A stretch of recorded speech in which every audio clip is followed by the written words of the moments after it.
RMC, After Coupe du Monde des clubs, Thibaut Giangrande.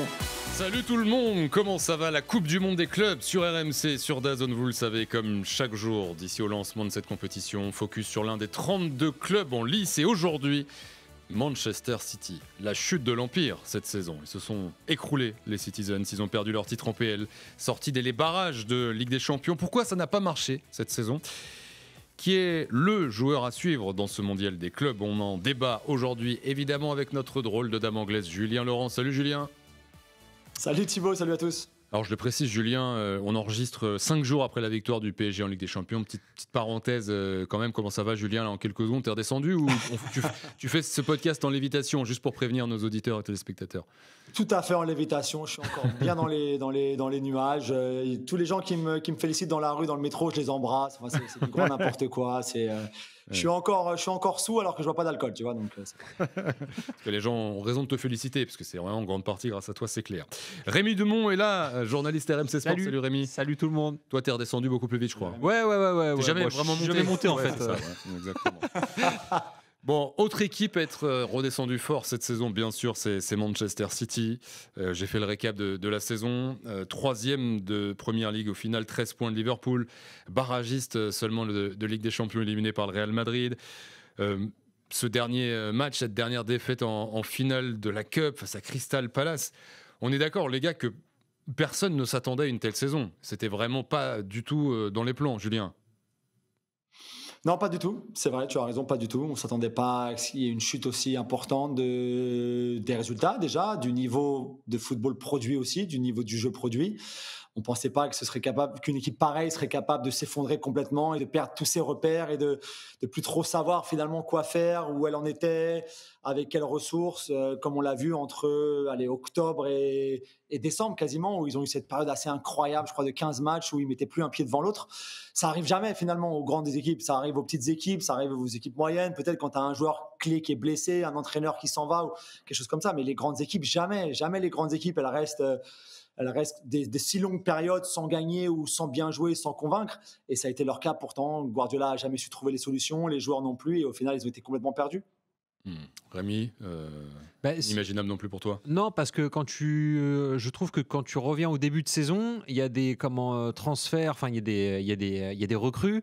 L'effectif bouge pas trop, il est plus retouché que totalement changé. Guardiola est encore là, ils sont champions, donc en fait tous les feux sont ouverts. Et tu te dis que c'est reparti pour une saison où ils vont faire pas mal de choses, qui vont gagner des titres. Et puis tu te dis aussi que voilà, ils ont gagné la Ligue des Champions en 2023. Donc voilà, ils surfent un petit peu sur tout ça et je me dis que c'est reparti pour un tour et qu'il va y avoir une grosse lutte avec Liverpool. Finalement, elle n'aura pas lieu. Au final, quelle explication vous avez avec un tout petit peu de recul? Tu parlais de cette série dingue là, de défaites consécutives au cœur du mois d'octobre, Julien. Qu'est-ce qui s'est passé pour Manchester City? Je pense qu'il faut commencer, pour revenir l'été dernier, comme vient de le dire Rémi, il y a eu peu de transferts et finalement c'est ça l'erreur. C'est que Guardiola, je pense, avec un petit peu aussi d'amour pour ses joueurs et de tendresse et de confort finalement, ils n'ont pas du tout vu qu'il fallait renouveler l'effectif dès l'été dernier déjà, et donc ils l'ont fait en janvier, ils vont le faire encore cet été, ils vont beaucoup investir, ils vont beaucoup dépenser, mais il fallait le faire l'été dernier, et la seule arrivée de Savinho et le retour de Gundogan, c'est ni fait ni à faire. Savinho, bon, il appartenait déjà au City Group, puisqu'il était à Gérone. Je sais, c'est pas vraiment ce qu'ils avaient besoin finalement, ce genre de joueur-là. Ils avaient besoin de tellement plein d'autres choses que d'un joueur comme lui, et c'est là finalement où, en plus des blessures qu'il y a eu après, cet effectif-là avait besoin d'être renouvelé. Ils ne l'ont pas fait. Ensuite, moi, j'ai toujours aussi dit que Guardiola n'avait pas du tout l'habitude de ce genre d'échec et d'effondrement, comme on l'a dit tout à l'heure. Et quand tu as un entraîneur qui a l'habitude de gagner tout le temps, finalement de jamais vraiment avoir à trouver de solutions quand les choses ne vont pas bien, à part pendant un match où ça peut arriver d'être mené 1-0, 2-1, 2-0, etc. Mais sur une période aussi longue que celle qu'ils ont traversée, il était perdu. Il n'avait plus de repères, il ne savait plus quoi faire, il n'avait plus de solutions, il ne trouvait plus rien. Tout ce qu'il essayait de faire, ça ne marchait pas. Et même quand il y avait une victoire par-ci par-là, parce que quand même il y a des moments où ils ont gagné, ils retombaient dans leur travers le match d'après, surtout à l'extérieur. Ils étaient complètement dépassés. On a vu des matchs où tu disais, mais une équipe de Guardiola, c'est impossible qu'elle mène 3-0 contre le Feyenoord à domicile en Ligue des Champions avec 15 minutes à jouer et elle fait match nul 3-3. C'était pas possible, quoi. Il n'avait plus aucune maîtrise, aucun contrôle sur ce qui pouvait se passer sur le terrain. Ouais, Rémi, Oui, t'as les mêmes explications? Ouais, et puis enfin, il y a un match qui m'a marqué parce que je trouve que c'est un peu à l'image de la saison. Tu sais, il y a le match contre Crystal Palace où ils sont menés 2-0 très rapidement et finiront par gagner 4-2. Il y a De Bruyne qui met un coup franc d'ailleurs, où tu te dis, voilà, il y a des choses qui clochaient que tu n'avais pas l'habitude de voir.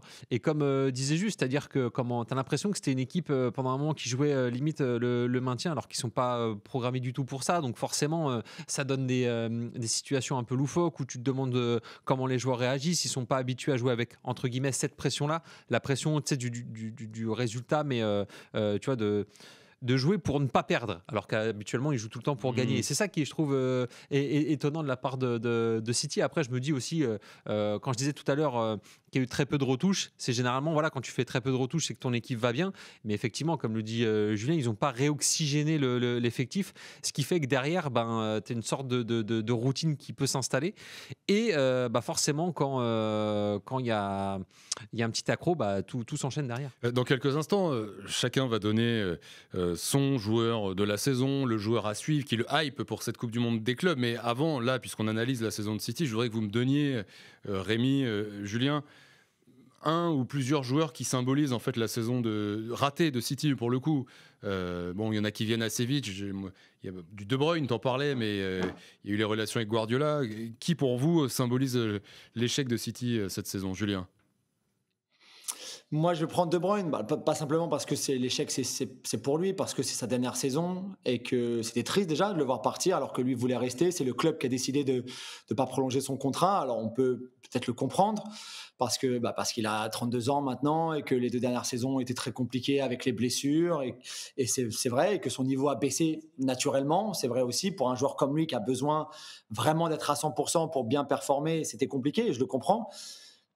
Après, ça reste Kevin De Bruyne quand même, quoi. Et il a montré cette saison, sur les matchs qu'il a joués, que parfois il peut encore être très fort. Et d'ailleurs, il va sûrement aller au Napoli ou dans un club qui voit en lui encore un joueur de qualité et de talent. Donc, City aurait peut-être pu le garder. Ils ont décidé de plus le garder, justement de le laisser partir. C'est 10 belles années quand même. C'est l'un des plus grands joueurs de leur histoire, si ce n'est peut-être le plus grand d'ailleurs de leur histoire. Donc, c'était un petit peu triste à voir. Mais finalement, il a marqué aussi. Il a montré les limites de cette équipe cette saison parce que déjà, il a été blessé, lui aussi, comme beaucoup d'autres. Et encore une fois, c'est aussi une des raisons pour lesquelles ils ont connu cette saison très, très compliquée, cauchemardesque par moments. C'est qu'ils n'arrivaient pas à récupérer des joueurs qui étaient blessés. Quand ils revenaient, comme un Ake par exemple, qui a expliqué l'autre jour qu'il n'a pas dû faire un match cette saison à 100% parce qu'il revenait un petit peu trop tôt, puisqu'il avait besoin de revenir, puisque tout le monde était blessé, et qu'il se répétait et que ça marchait pas et qu'il jouait sur une jambe, mais qu'il fallait le faire pour l'équipe et pour Guardiola. Ça a été un peu ça aussi ce qui s'est passé cette saison, le scénario de la saison pour City. Et De Bruyne lui aussi a connu un petit peu ça. Mais ça restera quand même un joueur extraordinaire. Donc on l'a vu partir, on l'a vu essayer de réussir, notamment sa fin de saison. Et la fin de saison, finalement, en championnat, n'est pas si mauvaise que ça. Mais pour moi, c'est un des symboles de cette saison aussi. 6 buts, 8 passes D, toutes compétitions confondues pour De Bruyne, malgré tout. C'est pas vraiment dans ses standards, Non, surtout au voilà. niveau des passes, tu vois. Mais après, j'ai envie de te dire qu'il nous a tellement habitués à l'excellence que forcément, quand il est moins bien, ça se ressent tout de suite. Après, comme le disait Julien, il commence à être âgé. Tu te dis qu'un club comme Manchester City doit préparer la suite, même si en même temps, Kevin De Bruyne, c'était certainement l'âme de City. Alors après, il y a eu quelques étincelles encore durant la saison, mais c'est vrai qu'avec les blessures, tu te dis que c'est un joueur qui, mine de rien, ça va pas aller en s'arrangeant au niveau du physique. Donc peut-être couper le cordon tout de suite, plus que ce soit que ça vienne de lui en fait. Qui illustre pour toi la saison ratée de City, Rémi? Rodri, mais parce qu'il a été blessé, parce que du coup tu as vu que City limite savait plus jouer sans lui, que il a eu le ballon d'or, mais dès qu'il s'est blessé finalement ça a montré les limites de City. Je regardais cette saison, il a raté 47 matchs au final. Il s'est blessé le 22 septembre, il est revenu le 20 mai contre Bournemouth, donc du coup ça te fait quand même pas mal de temps. C'est 163 petites minutes de jeu cette saison, et quand tu vois l'importance qu'il a dans le jeu, parce qu'il avait ce record, tu sais, où quand il jouait, City ne perdait jamais, à partir du moment où il a plus joué, c'était très compliqué. Et puis c'est là aussi où je trouve que son ballon d'or vaut ce qu'il vaut, parce que quand il est plus là, ça a totalement changé le visage de l'équipe. Est-ce que tu penses, Julien, que la saison de City aurait été totalement différente si Rodri avait pu jouer? Est-ce que ça aurait à lui seul masqué les erreurs, les mauvais matchs de Manchester City? Oui, je pense que ça aurait aidé, forcément. Après, toujours pareil, est-ce que Arsenal aurait été meilleur si Saka s'était pas blessé, ou Havertz ou Odegaard? On peut revenir en arrière aussi sur les saisons précédentes, sur certains gros clubs. Si tu perds pas tes joueurs clés à un moment de la saison, ou même à un moment clé, ou pour longtemps, c'est beaucoup mieux, c'est sûr. Donc cette blessure-là contre Arsenal, où il se blesse tout seul, j'étais au match, c'était assez incroyable à voir. Il était pas revenu en même temps que tout le monde, parce qu'il avait eu un été assez long avec l'Euro qu'il a gagné avec l'Espagne. Même s'il n'avait pas joué la finale, donc c'était déjà compliqué. Il avait besoin de récupérer, il n'avait pas fait le début de saison, et c'est son premier match ou son deuxième match, et ça pète tout de suite, quoi. Donc oui, c'est sûr qu'avec lui ça aurait été différent, sûrement, même si je pense qu'il y avait d'autres problèmes à cette équipe que celui du numéro 6 titulaire. Bon, là il est en train de revenir, Rémi le disait. Il y a aussi une fin de saison. Vous en avez un petit peu parlé, les gars, qui s'est quand même mieux passé pour City. On a l'impression que le club s'est remis à l'endroit. Il y a eu quand même cette remontée, et il le fallait en Première Ligue, à part la finale de la Cup, bien sûr. Est-ce qu'il y a de quoi être optimiste pour la saison prochaine, Rémi, entre la forme générale de l'équipe, le retour de Rodri? Est-ce que tu penses que City peut être de retour au top la saison prochaine? Oui, parce que de toute façon, on savait déjà que City était très fort sur les phases retour en championnat. C'est là où ils engrageaient généralement le plus de points, où ils gagnaient des titres justement en Première Ligue. Après, c'est ce que je me disais, en prenant un peu de recul, ils finissent 3e avec 71 points, Liverpool 84, donc à 13 points du leader, mais ils sont quand même 3e. Et quelque part, à part l'aspect financier, terminer 2e, 3e, voire 4e, c'est quoi la différence, tu vois, en Première Ligue? Puis je me dis que pendant un moment, tu te disais, mais attends, est-ce qu'ils vont même pas jouer le maintien? Et là, ils se qualifient en Ligue des Champions, ils font une meilleure saison que Chelsea, que beaucoup d'autres clubs. Et puis j'ai envie de te dire que cette saison va leur servir d'exemple pour la suite. C'est-à-dire que ils ont vu qu'il y avait des choses qui allaient pas du tout, qu'il y avait des problèmes bien plus profonds que ça au-delà des blessures. Et je me dis que du coup, ils sont pas bêtes. Ils ont changé aussi le staff de l'intérieur avec le directeur sportif. Son nom m'échappe, mais c'est l'ancien du Sporting qui arrive, le directeur.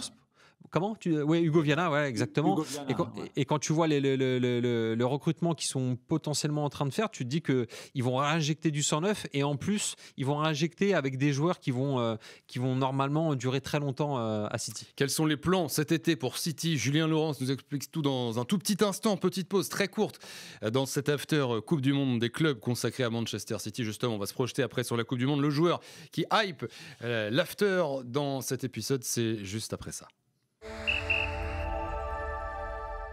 La suite de cet épisode consacré à Manchester City pour cette Coupe du Monde des clubs, toujours avec Rémi Dumont, avec Julien Laurens. Alors Julien, City, on l'a analysé cette saison en long, en large et en travers. Cette saison qui s'est mieux terminée, excepté, je le disais, cette finale de Cup. Qu'est-ce qui va se passer cet été? Et est-ce que tu penses que City est dans la bonne direction, va faire ce qu'il faut pour revenir au sommet la saison prochaine? Ils sont obligés, de toute façon, on l'a dit, ça va être un gros été pour eux en termes de recrutement, comme janvier avait déjà été un gros mois pour eux, même si Hugo Viana, dont parlait Rémi tout à l'heure à juste titre, n'était pas encore vraiment arrivé, même s'il travaillait déjà un petit peu dans l'ombre de Txiki Begarishen. Ça, c'est son premier mercato d'été, donc c'est très important, surtout que ils ont encore de l'argent à la banque. Ils ont dépensé 200 millions d'euros en janvier dernier, mais ils ont encore de l'argent à dépenser.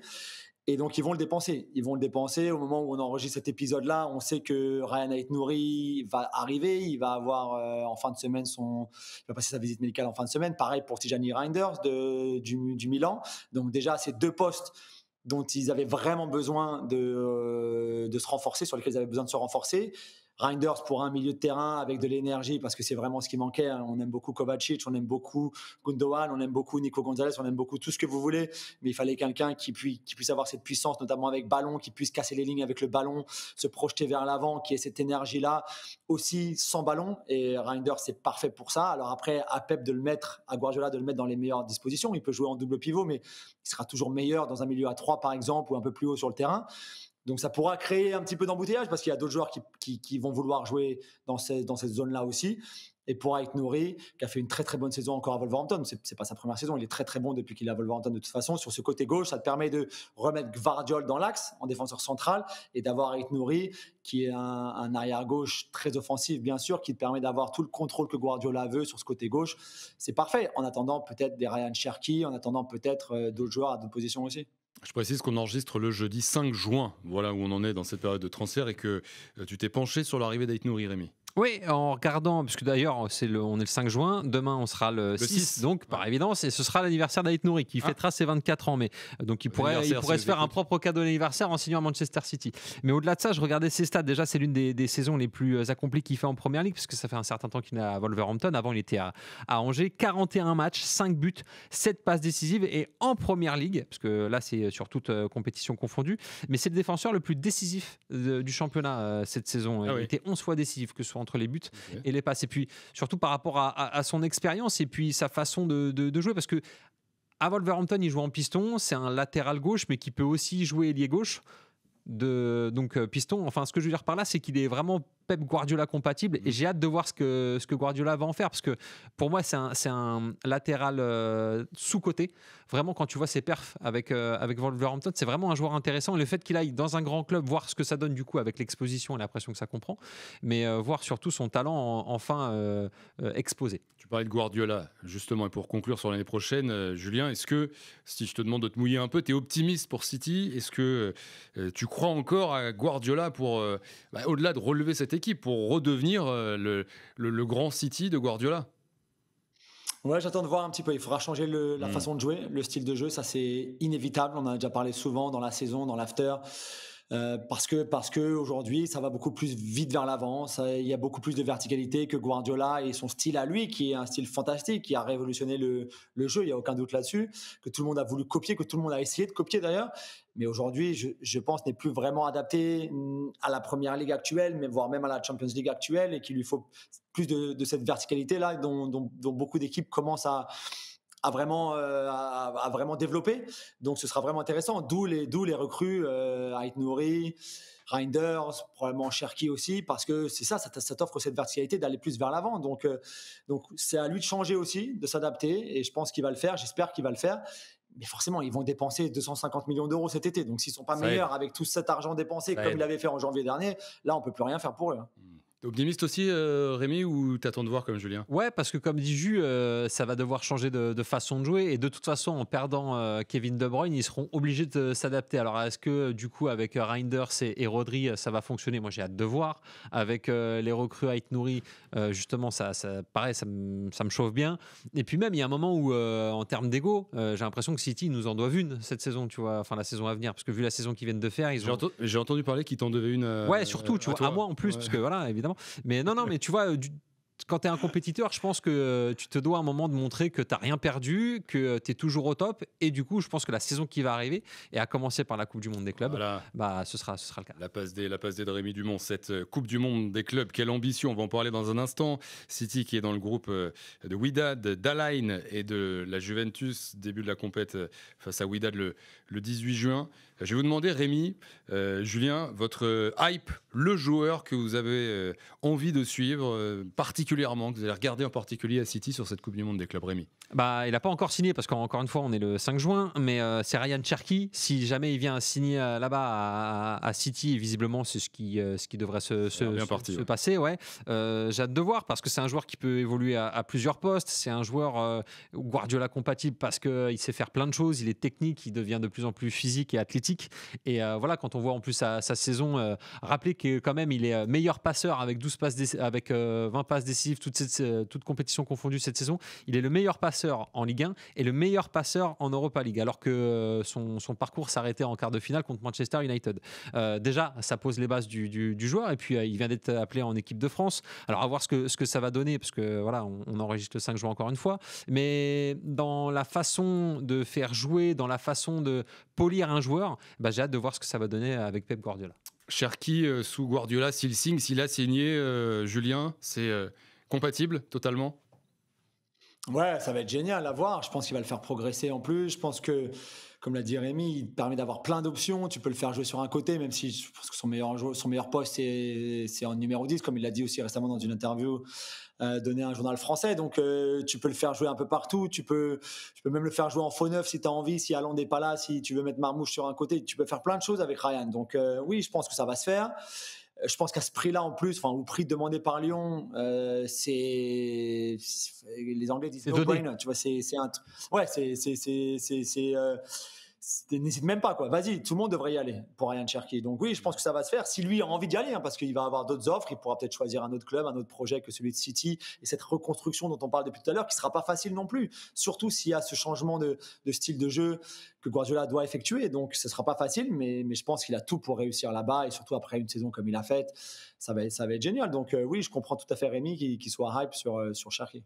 Bon, en espérant qu'en attendant que vous regardiez cet épisode, Ryan Cherki n'est pas signé à Dortmund, évidemment. Ouais, voilà, c'est ça. Julien, qui te hype côté City sur cette Coupe du Monde des clubs? Moi, j'ai choisi Phil Foden. Alors, pour nos habitués qui nous regardent tout le temps, qui nous écoutent tout le temps, je sais qu'on l'avait mis, je l'avais mis dans les flops de la saison parce que c'était vrai.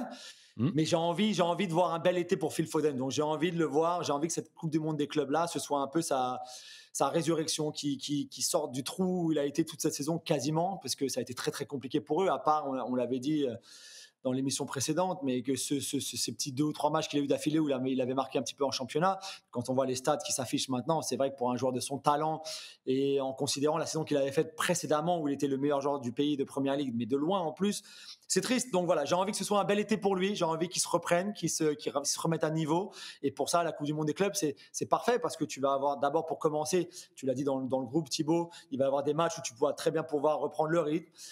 Ensuite, le niveau va monter puisqu'ils vont se qualifier pour les huitièmes de finale, etc. Et donc, j'ai envie de voir un beau Phil Foden. Il y aura plus de concurrence pour lui si Cherki arrive, si Reinders arrive, par exemple. Donc, ce sera à lui aussi de montrer qu'il mérite une place qu'il a perdue d'ailleurs en fin de saison dans cette équipe de départ. Mais j'ai envie d'y croire. Donc, voilà, Phil Foden pour moi qui va faire un très bel été. J'ai quasiment les mêmes arguments. J'avais envie de dire tout ce que tu as dit, mais pour un autre joueur, est-ce que vous l'avez? Mais Jack Grealish, un peu pareil. Ouais. Même si je pense qu'il part de plus loin. Mais voilà, Grealish qui a disparu cette saison, pire encore bien sûr que Foden. 3 buts, 5 passes D. Mais j'ai envie d'y croire encore. Pour le coup, lui peut être frais peut-être sur cette Coupe du Monde des clubs, et mentalement et physiquement. Et voilà, moi j'ai envie de revoir ce joueur que j'ai tant aimé et qui a totalement disparu cette saison. C'est très honorable de ta part, Titi. C'est très honorable, pardon Rémi, avant que tu y ailles. On me dit, et on parle beaucoup en Angleterre, qu'il ne sera même pas dans l'effectif pour aller à la Coupe du Monde des clubs. Donc tu pourras le voir, mais regarde des anciens matchs, quoi. Tu vas regarder des matchs de la saison dernière, celle d'avant. Là, au moins, il sera très frais, comme tu as dit. Il sera frais. Je vais me mettre des highlights, et puis voilà. Après, il y a un truc qui est intéressant, je pense, dans la perspective des joueurs sur la saison qui va arriver, et peut-être même avec cette Coupe du Monde de club, c'est qu'il y aura la Coupe du Monde à la fin de la saison prochaine. Donc les joueurs vont devoir performer pour être retenus en sélection et pour pouvoir jouer cette prochaine Coupe du Monde. Et je trouve que c'est hyper intéressant, un peu façon Coupe du Monde 2022, où on avait vu Neymar, Messi et Mbappé démarrer très fort en Ligue 1 à l'époque, parce que tu savais que voilà, la Coupe du Monde arrive. Alors après, c'était un autre contexte parce que c'était en plein milieu de saison. Mais voilà, il y aura cette volonté de ne pas se blesser, de performer pour montrer qu'on mérite d'aller à la Coupe du Monde. Bon, Grealish, j'ai compris. Sinon, j'ai un autre joueur que j'ai envie de voir, c'est Yaya Touré sur cette Coupe du Monde. Bon, alors cette Coupe du Monde des clubs qui commencera, on le disait, par les Marocains de Wydad le 18 juin, 18h, heure française pour City. Ensuite, Al Ain, club des Émirats Arabes Unis, le 23 juin, dans la nuit, 3h du matin. Et enfin, le choc de ce groupe G, la Juve, le 26 juin à 21h. Le groupe de City et de la Juve qui croisera avec le groupe H, celui du Real Madrid. Donc, ça peut aller jusqu'en 8e, mais si le Real, qui est dans le groupe d'Al Hilal, de Los Angeles et de Salzbourg, finit premier, que City finit 2e derrière la Juve, t'as compris que ça peut s'arrêter dès les 8e de finale. Un gros blockbuster en préparation, t'es en train de dire. Ouais, c'est un petit peu ça. Tu vas mon Jack Grealish. Les champions en plus. En plus. Vous les voyez, parce qu'on a beaucoup parlé de la saison de City, ça allait mieux, la saison prochaine on s'est projeté. Comment vous voyez cette Coupe du Monde des clubs pour les Citizens? Peut-être un peu tôt pour retrouver un très grand City. Et surtout, ils y vont comment, Julien? Alors, sans Grealish, j'ai compris, mais avec quelle ambition? Avec l'ambition d'aller le plus loin possible et de lancer ta saison de la meilleure des manières. En plus, financièrement, on le dit assez souvent, c'est il va y avoir beaucoup d'argent à gagner. Donc, c'est très bien. L'avantage qu'ils ont, je pense, par rapport à d'autres, c'est qu'ils ont des très, très bons jeunes. Les jeunes, chez eux, ça marche très bien. Ils ont un des meilleurs centres de formation en Europe. Et je pense que Guardiola, comme tous les autres, d'ailleurs, tous les autres entraîneurs des gros clubs, vont emmener beaucoup de jeunes et se servir de cette Coupe du Monde aussi comme une pré-saison, si tu veux. Tu vois, donc, tu vas emmener beaucoup de jeunes. Si tes jeunes sont au niveau, ils pourront facilement jouer contre Al Ain ou contre Al Wihda. Et en plus, tu pourras aussi après faire jouer tes joueurs un peu plus importants pour le match de la Juve et puis peut-être plus tard dans la compétition. Donc ils vont y aller avec un gros effectif, à mon avis, avec l'envie de bien faire, de gagner, parce que tu sais aussi que ça t'amènera un petit peu une dynamique positive envers le début de la saison qui commencera pas longtemps après la finale de la Coupe du Monde des clubs. Rémi, qu'est-ce que tu attends de Manchester City sur ce mondial des clubs? La victoire, si tu te réfères au stade, une seule participation à la Coupe du Monde 2020, la Coupe du Monde des clubs, c'était en 2023, ils l'ont gagné. Pep Guardiola, 4 fois vainqueur de la Coupe du Monde des clubs, c'est le coach le plus titré de la compétition.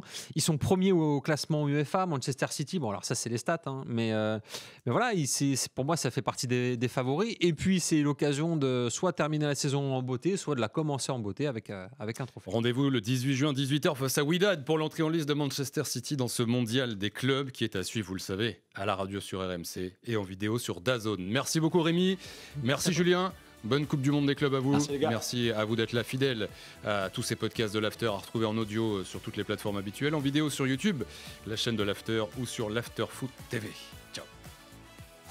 RMC, After Coupe du Monde des clubs.